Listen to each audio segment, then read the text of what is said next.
cual corresponde. ¿Se ve bien? ¿O bajamos eso?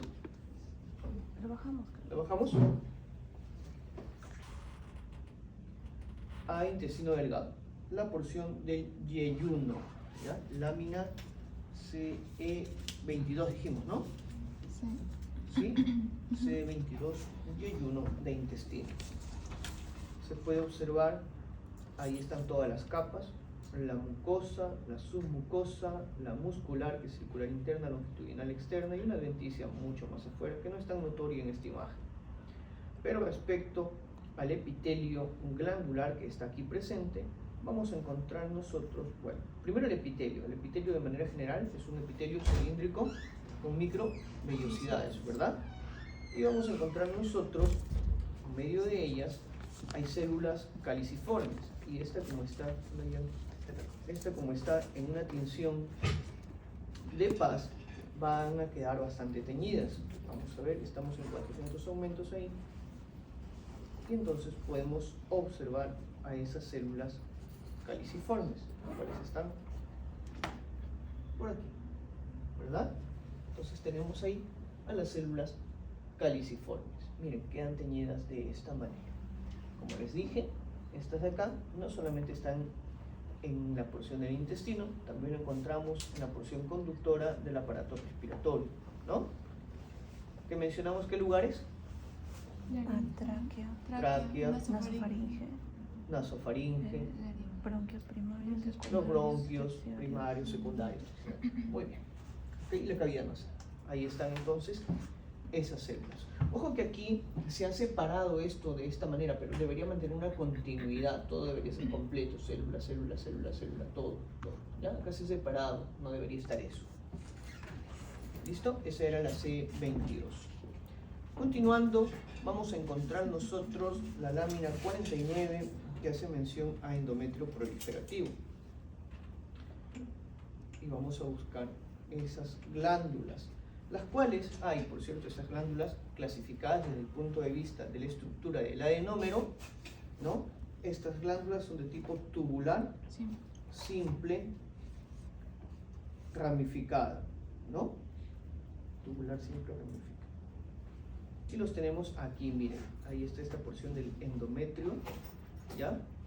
Esto que está acá hacia afuera vendría a ser el miometrio, que se ve tejido muscular, pero no nos interesa. El endometrio es el que se va renovando constantemente durante el ciclo menstrual. Aparecen muchos vasitos sanguíneos ahí también, y nos interesan estas estructuras que tenemos ahí hacia la luz. Vamos a ampliar, seguimos ampliando y vemos entonces esto, ¿ya? Que corresponde a las glándulas endometriales. Ahí al respecto vemos nosotros un epitelio que está formándonos. ¿Qué tipo de epitelio les parece a ustedes que es ese? Vamos a ampliar un poquito más. ¿Es un epitelio cilíndrico? Simple. ¿Okay? Es un epitelio cilíndrico simple. ¿Ya? Bien, entonces ya veo una secuencia de células cilíndricas. Es un epitelio cilíndrico simple. Vamos a buscar otro. Por aquí se ve lo propio. Miren, en este pequeñito que está aquí arriba también se puede observar epitelio cilíndrico simple. ¿Okay? Ahí también se puede observar un epitelio cilíndrico simple. ¿Ya? Entonces son las glándulas endometriales que tienen un aspecto tubular recto ramificado, ¿no? Bueno, tubular ramificado. Ahí está. Una sola porción conductora, por eso decimos que es simple, no es compuesta, ¿verdad? Simple, ramificada. Glándula tubular simple, ramificada. Y el estroma que está acompañando por ahí. Esa fue la lámina 49. El otro que tenemos es piel, y vamos a ver cuero cabelludo en ella. Lámina 63, cuero cabelludo.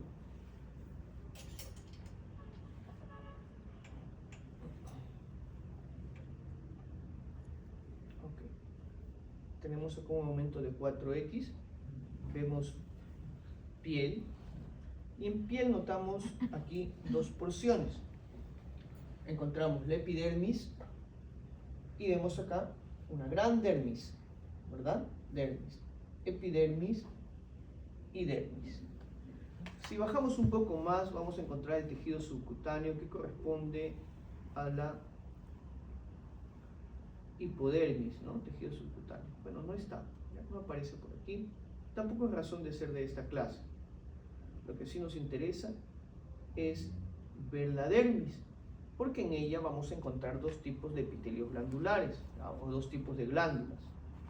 La dermis se divide en dos zonas, una dermis superficial, llamada dermis papilar, y una dermis profunda llamada dermis reticular. La primera de ellas, la papilar, está constituida por tejido conectivo laxo.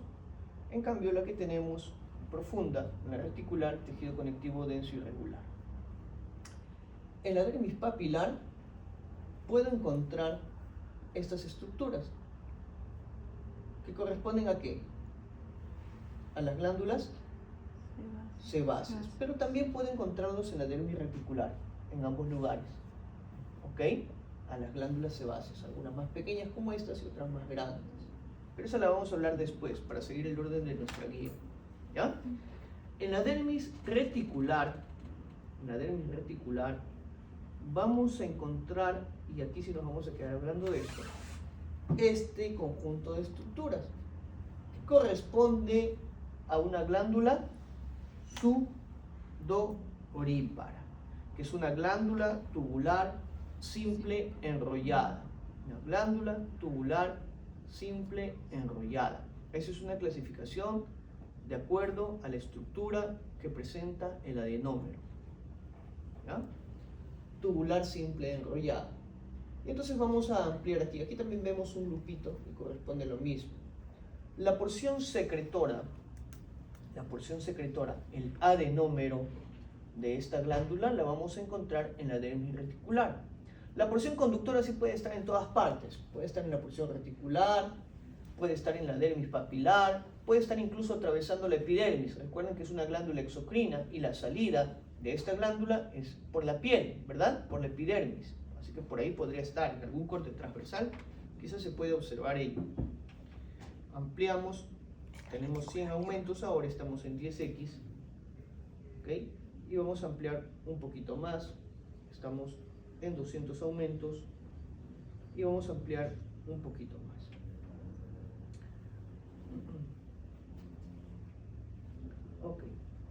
El epitelio de la porción conductora y de la porción secretora, el adenómero en la glándula sudorípara, es prácticamente la misma.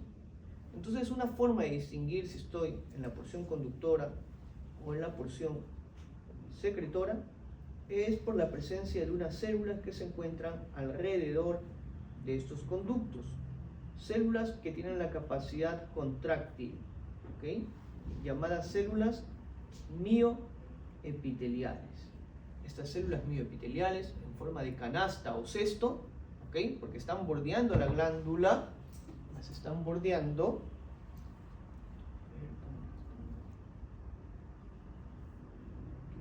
están bordeándolas, estas de aquí así, tienen un aspecto estrellado o fusiforme, son las células mioepiteliales.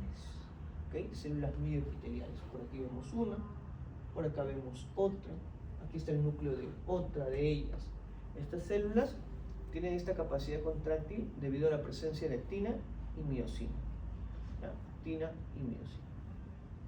Estas células mioepiteliales no las vamos a encontrar en la porción conductora o excretora, no está ahí. Bien, esa fue la lámina 63. Continuamos y vamos a hablar de las tres glándulas salivales. Desde el punto de vista de la clasificación, de acuerdo a la estructura del adenómero, estas son glándulas tubulares acinares compuestas, o túbulo acinar compuesta. Tubulares acinares compuestas. Significa que las porciones secretoras son varias, ¿verdad? Secretoras. Perdón, conductoras. ¿Ya? Por eso es compuesta. Bien, y para ello tenemos la lámina 32, 33 y 34. Las glándulas salivales se clasifican en dos categorías, las principales y las secundarias o accesorias. Las principales son tres: parótida, sublingual, submaxilar, y las accesorias, que son en gran cantidad, ¿okay? Y que están distribuidas por toda la cavidad oral, incluyendo la orofaringe, ¿no? Estas otras son las que producen menor cantidad de saliva. Pero vamos a hablar de las tres principales. Y vamos a empezar con la número 34, que corresponde a parótida. La parótida es una glándula de secreción de tipo serosa, ¿ok? Es de secreción serosa. Vamos a ver. Así que desde el punto de vista de la clasificación por el producto de secreción, es de producción serosa. Hay otras que son de producción mucosa, de producción lipídica.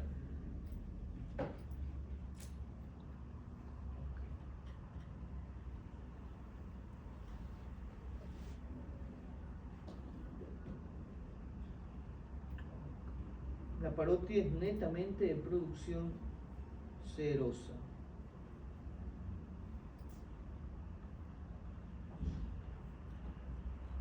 En el ser humano, en roedores, por ejemplo, pasa que la glándula, su glándula parótida, ¿okay?, es de secreción seromucosa. Eso es lo que quiero ver aquí. Vamos a ver si es de humano o no.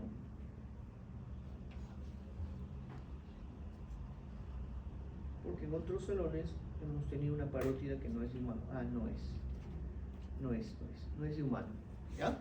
Pero vamos a imaginar que, ¿por qué decimos que no es? Porque vemos estos tipos de acinos. Estos acinos que están acá son acinos mucosos. Y estos otros acinos que encontramos aquí son acinos serosos. En la parótida del ser humano solamente hay acinos serosos, nada más. ¿Ok?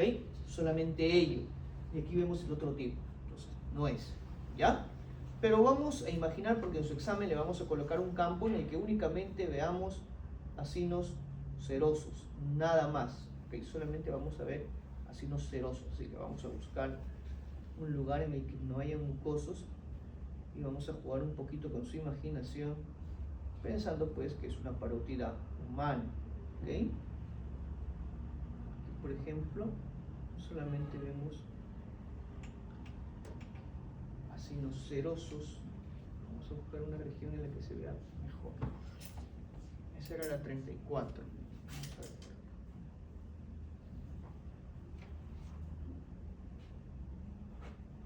Lámina 34.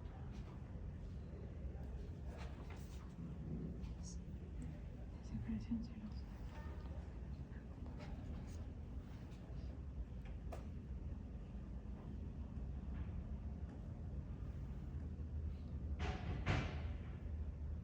Ok. He preferido escoger esta lámina por los núcleos. Y entonces encontramos acá una gran cantidad de acinos, de tipo seroso, como lo es la parótida. ¿Ya? Y en estos acinos vemos que este de acá es un epitelio, ¿verdad? Porque es un epitelio glandular, ¿cierto? Y está formado por células. ¿Qué tipo de células? Células piramidales truncas, ¿ok? Con una luz muy pequeña en la parte central por donde van a vertir el contenido cada una de estas células de producción serosa. Con una tinción de hematoxina eosina, acá está un poco decolorado, pero en la imagen anterior sí se veía bien teñido, se va a teñir muy bien. Ya las glándulas de secreción serosa, los acinos de secreción serosa se tiñen bastante bien. Pero ya se han teñido tanto que no se llega a observar los núcleos. En cambio aquí sí veo los núcleos. Núcleos de posición ligeramente central, ¿ok? Y son núcleos vesiculosos. Miren estos núcleos vesiculosos, ¿ok?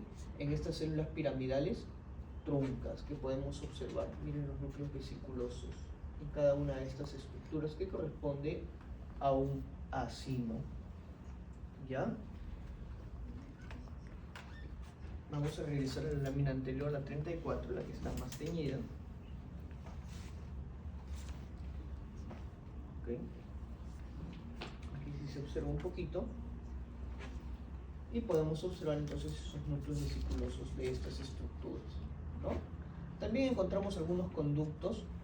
Acá encontramos un conducto intercalar, por ejemplo. Recuerden que las glándulas salivales están divididas en lóbulos y los lóbulos están divididos en lobulillos, y dentro de cada lobulillo encontramos acinos, y junto con los acinos están los conductos intercalares y conductos estriados, ¿ya? Muy bien, entonces esa era la 34. Ahora vamos a pasar hacia la 36. En la 36 vamos a ver la glándula 32, a ver. No, la 32, la glándula sublingual. Salud. Gracias. 32, glándula sublingual. ¿Okay? Recuerden que todas las glándulas salivales son tubulares acinares compuestas. Son túbulos acinares compuestas. Aquí tenemos la glándula sublingual. Visto en este aumento, ojo que la anterior era de secreción serosa enteramente. Aquí, ¿qué tipo de secreción ven que es la que predomina? Mucosa. ¿Qué tipo? Mucosa. Mucosa. Aquí la sublingual es de secreción mucosa. O sea que usted viendo un campo, ve el campo lleno de acinos serosos y está pensando en una glándula parótida. Si una gran cantidad de acinos mucosos, está pensando en una glándula sublingual, ¿ya? Para que coloque el nombre completo a la hora de su examen. No coloque solo glándula salival, ¿ya? Bien. También hay conductos intercalares, conductos estriados, interlobulillares, interlobares, ¿ya? Pero eso ya lo conversamos en la clase anterior. Entonces vamos a seguir ampliando por aquí y seguimos ampliando por acá un poco más. Y aquí encontramos a los acinos. Estos acinos tienen una luz un poquito más estrecha, ¿ya? En algunos casos se llega a observar así, en otros no se llega a observar la totalidad. Miren, aquí hay un acino. Voy a delimitar este acino. Este acino. Está formado por células piramidales, ¿ok? Truncas también. Y los núcleos tienden a ser aplanados y de posición apical o basal. ¿Cómo lo ven? ¿Apical o basal? Basal. ¿Ok? De posición basal. ¿Ya? Ahí está, de posición basal. Así que eso es una característica distintiva en las glándulas sublinguales. ¿Ya? Las células que tienen moco van a replegar o van a rechazar hacia el polo basal al núcleo. ¿Okay? La luz en este caso que vemos aquí es un poquito más amplia que en el caso de los acinos serosos, ¿no? Un poquito más amplia. Okay. Seguimos entonces. Hay algunos capilares. ¿Ven los capilares sanguíneos? Sí, ¿no? Una hilera de Matías, ¿cierto? Están acompañando. También podemos ver algunos conductos. Miren, este que está aquí era un conducto estriado, este que está acá al centro. Este que está acá. Estriado.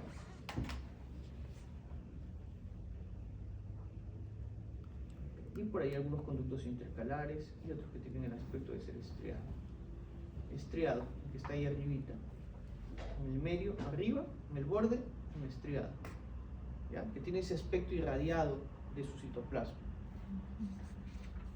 Bien, esa era la lámina 32 de glándula sublingual. Ahora vamos a ver la lámina 33. ¿Qué glándula nos falta? La submaxilar. En la glándula submaxilar, si yo lo coloco a este aumento, ¿ok? Si yo lo coloco a este aumento y a este otro aumento, ahí está por acá, digamos, ¿qué tipo de acinos son los que priman ahí? ¿Qué hay más?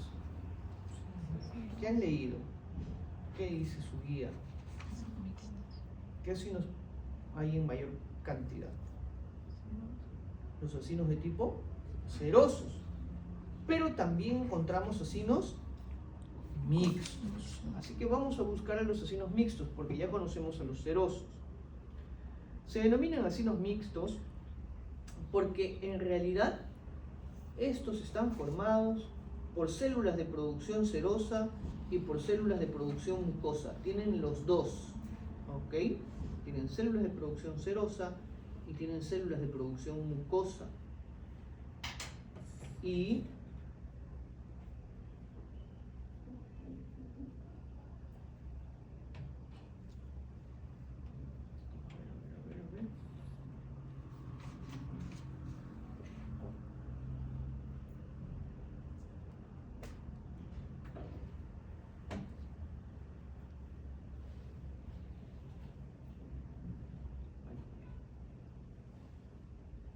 bueno, ya lo pinté. Espérense un ratito. Vamos a salir y vamos a volver a entrar, ¿ya?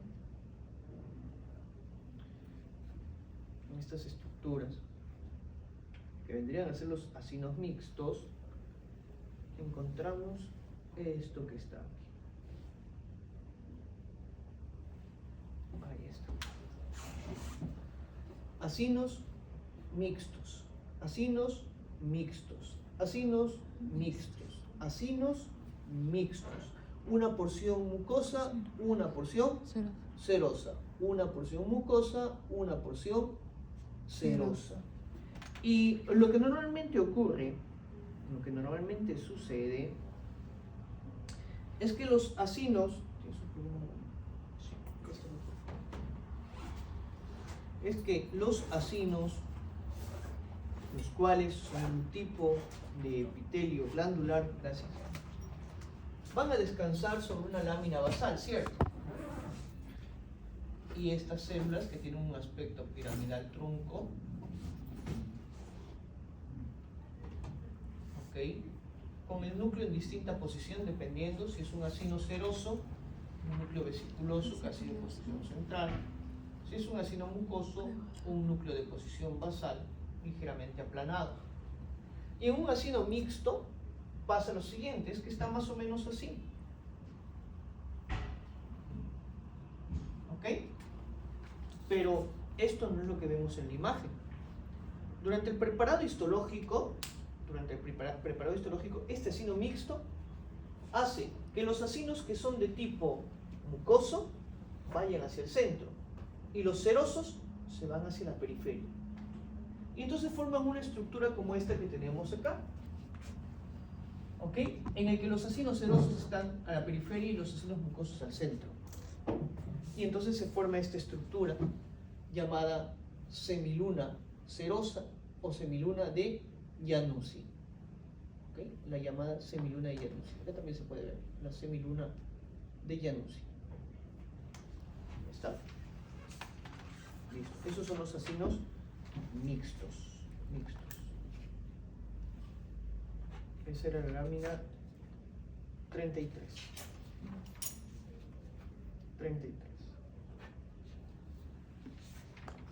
Ok. Pasamos ello. Vamos a regresar a piel y ahora sí vamos a hablar acerca de las glándulas sebáceas. Las glándulas sebáceas, desde el punto de vista de la clasificación por la estructura del adenómero, es una glándula acinar simple. ¿Okay? Es una glándula acinar simple. Aquí está el epitelio, ¿verdad? Es folículo piloso. Las estructuras que encontramos por ahí, es piel de cuero cabelludo, varios folículos pilosos, por eso encontramos. ¿No? Por eso los folículos pilosos, estas que están por aquí. ¿Ya? Todos ellos son los folículos pilosos.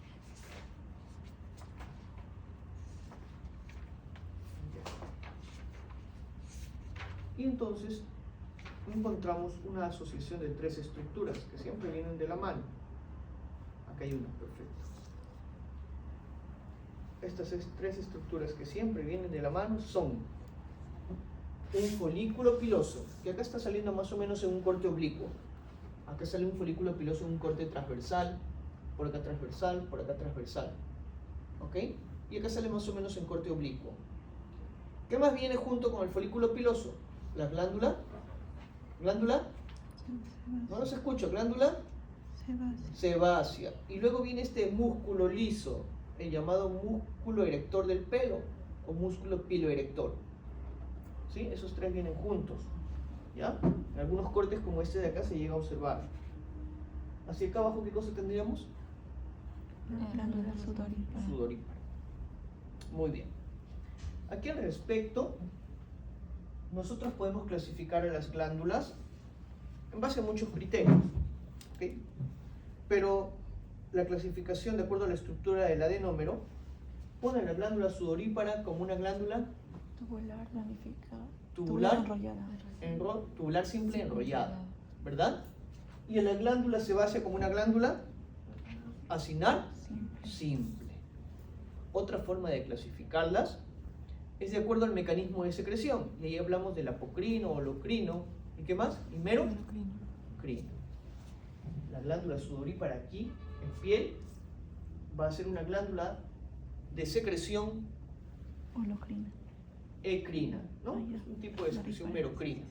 ¿Ok? Merocrina. Y esta glándula sebácea es de secreción Holocrina. holocrina. ¿Ok? Holocrina. ¿Qué significa de secreción holocrina? Hay apoptosis, ¿verdad? Hay apoptosis. Ahí está. Miren, tenemos nuestra glándula sebácea bien bonita ahí. Voy a ampliar un poquito más. Esta es de acá.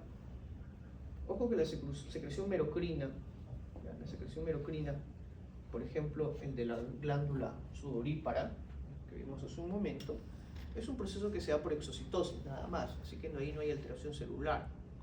Pero la secreción holocrina es porque esta célula empieza a llenar su citoplasma de sebo, lípidos, en abundante cantidad.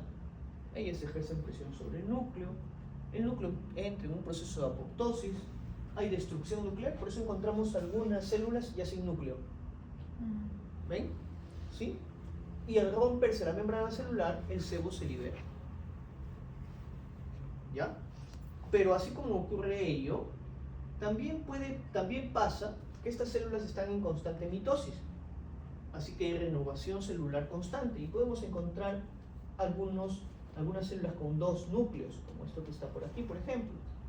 ¿Ok? Porque están en procesos de mitosis. Tienen que renovarse estas células que se están destruyendo constantemente. Ahí entonces, glándula sebácea, 63. Ok. Si seguimos, vamos a ver a una mama activa. Creo que era la 59. 59, mama activa. Desde el punto de vista de la clasificación por la estructura del adenómero, nosotros tenemos básicamente tres tipos de adenómeros. Básicamente, los tubulares, entendemos que son unos túbulos que pueden ser rectos o pueden ser enrollados. Encontramos los acinares, como los que vimos en las glándulas salivales. Y encontramos los alveolares, como estos que tenemos aquí, que parecen alveolos. ¿Ok? Tienen un aspecto del alveolo pulmonar.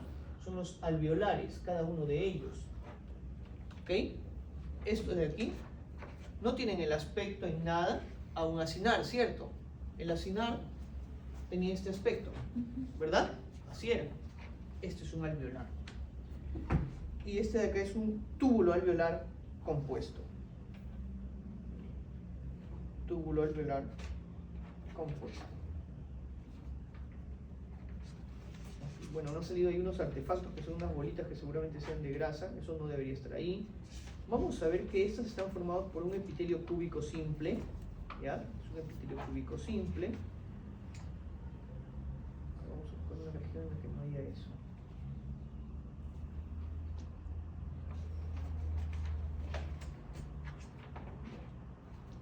Ok, y nos vamos a quedar por aquí. Y notamos nosotros que clasificando esta de acuerdo al mecanismo de secreción, esta glándula mamaria activa tiene dos mecanismos de secreción. Una en la que pierde parte de su membrana celular y libera su producto de secreción que es de naturaleza lipídica. ¿Qué mecanismo sería? Apocrina. Secreción apocrina. Ahí está, miren. Acá se puede observar. Aquí, miren, acá se ve bonito, miren. Parte de la membrana con el producto de secreción, apocrina. Pero también tiene secreción merocrina.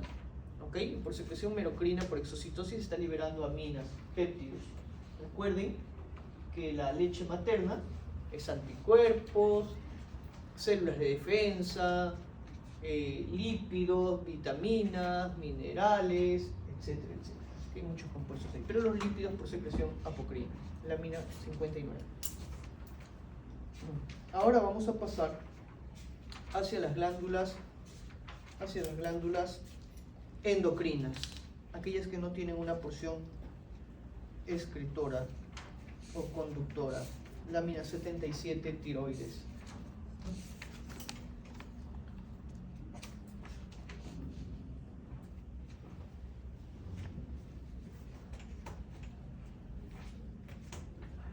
Ok, esta es una glándula endocrina desde el punto de vista de su clasificación estructural. Es de tipo folicular, ¿ya? Y lo que vemos ahí son una gran cantidad de folículos. Y las células que están alrededor forman un epitelio cúbico simple. Las células se llaman células foliculares o tirocitos. Y estas células que están aquí alrededor van a producir esta sustancia. ¿Cómo se llama esto de acá? Coloide. Y está formado por tiroglobulina, que son los precursores de la hormona tiroidea T3, llamada triiodotironina, y la tiroxina, que es la T4. Ojo, pero esto es tiroglobulina. Ampliamos un poco más, y un poco más, y un poco más. Y entonces encontramos nosotros aquí a estos folículos tiroideos.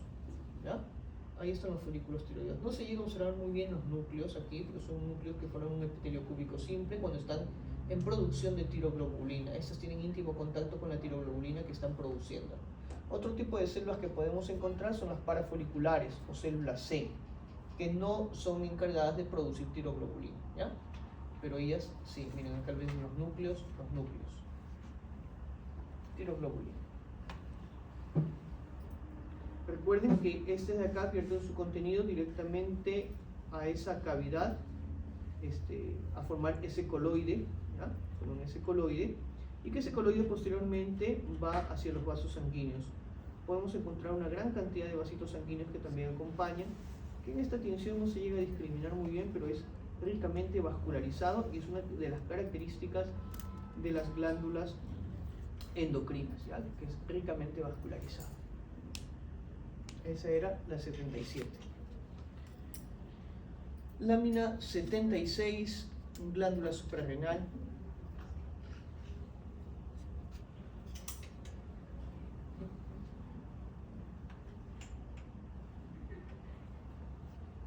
No, esta es la 76, glándula suprarrenal.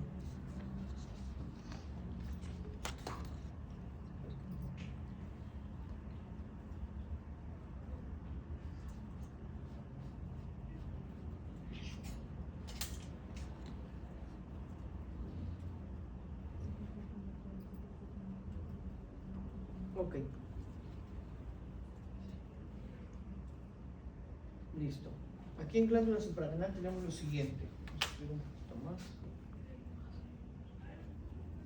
Okay. La glándula suprarrenal es una glándula capsulada, ¿ya? Así que aquí encontramos la cápsula. Tejido conectivo. Luego encontramos hasta acá la corteza. Desde aquí hasta acá la corteza. Y luego encontramos esta región, solo esta región, a la médula. Y luego por acá repite, de aquí hacia abajo, corteza. ¿Ya?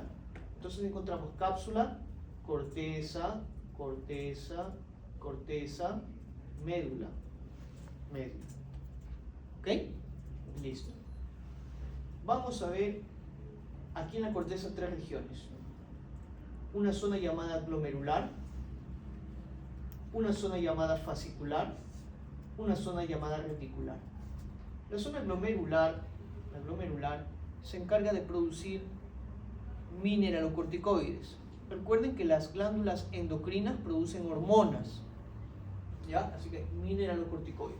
Por ejemplo, aldosterona o vasopresina. La zona fasciculada, esta que está aquí, ¿ya? Porque parecen fascículos, en un momento vamos a ampliar. Esta primera zona parecen glomérulos, como si fuesen glomérulos renales, de ahí el nombre glomerular.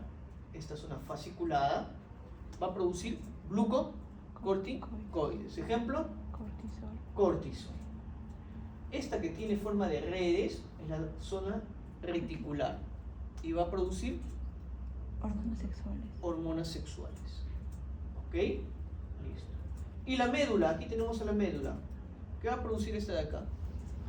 Catecolaminas. Adrenalina, noradrenalina o epinefrina, norepinefrina. Vamos a verla en mayor aumento.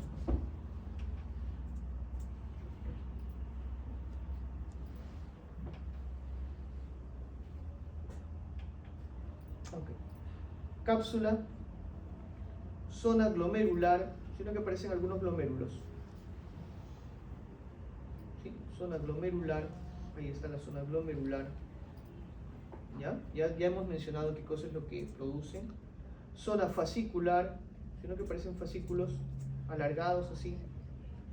Zona fascicular. Ok. Por ahí zona fascicular. Ricamente vascularizado, ¿no? Se pueden dar cuenta porque es una glándula endocrina. Zona reticular, ¿ok? Y finalmente, zona reticular, ¿ok? Y por aquí, en esta región del medio, la médula. Después de la reticular, la médula, que ya mencionamos qué cosa es lo que se produce. Ahí está reticular, fascicular, glomerular. ¿Está? La zona fascicular es una zona que parece cordones, ¿no? Que tiene aspecto de fascículos.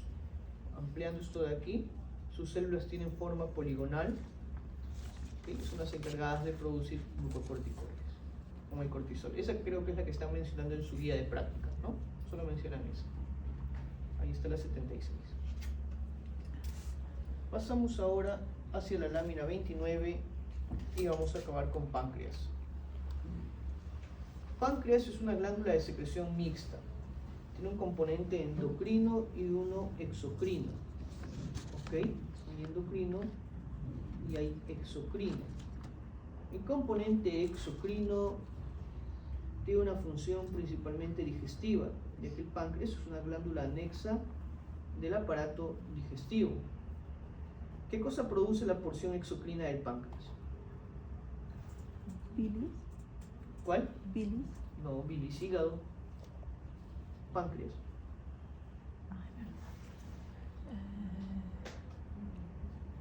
¿Qué produce la porción exocrina del páncreas?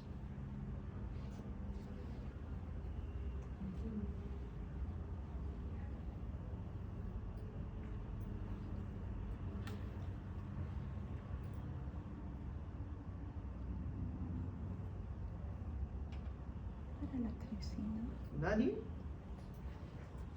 Tripsina. ¿Qué produce la porción exocrina del páncreas?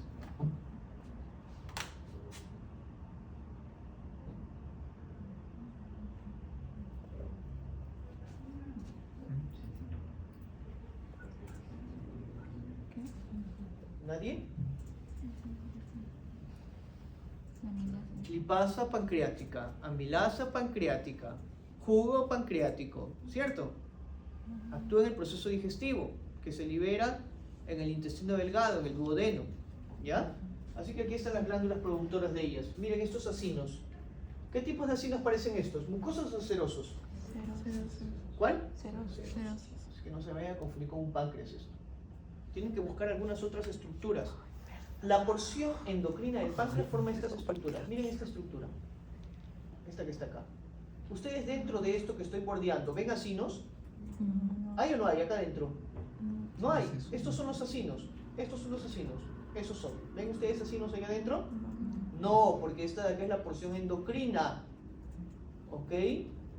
La tinción no deja ver mucho los vasitos sanguíneos, pero es ricamente vascularizado. ¿Ya? Esto de acá se denomina islote de Langerhans. Este es el islote de Langerhans. Y está formado por 5 tipos de células. ¿Ok? 6 tipos de células. Encontramos a las células alfa, beta, delta, epsilon, pp y células G. Eso está en su PPT de teoría. ¿Ok? Las más abundantes aquí, ¿cuáles vendrían a ser? Las células beta. 70% de esto son células beta. Ahí está, en el centro, desde ahí. ¿Okay? 70% de ellas son células beta de este islote de Langerhans. Las células beta generalmente están en posición central y se caracterizan porque tienen un citoplasma granulado y eosinófilo. ¿Okay? Como este que está bien notorio. De todas maneras, en una tinción de HIE es difícil distinguirlas, sobre todo las otras células. ¿Ya? Una tinción inmunistoquímica, por ejemplo, con marcador anti-insulina, me revelaría la presencia de las células beta, porque las células beta producen insulina. También encontramos a las células alfa, que son más periféricas, representan el 20% de ellas. Y estas células alfa van a producir ¿qué cosa? Glucagón. Luego tenemos a las células delta que producen somatostatina. ¿Y qué es la somatostatina? Una hormona que regula los niveles de glucagón e insulina. ¿Ok?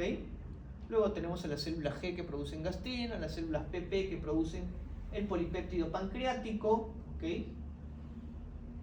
Y estas células PP del polipéptido pancreático, también llamadas células F, van a regular la porción exocrina del páncreas. ¿Ya? Listo. Bien, entonces ahí estaba un islote de Langerhans. Busquen ustedes otros islotes de Langerhans. Se van a dar cuenta porque adentro no hay qué cosa. ¿No hay qué? Así. No hay. Ahí está.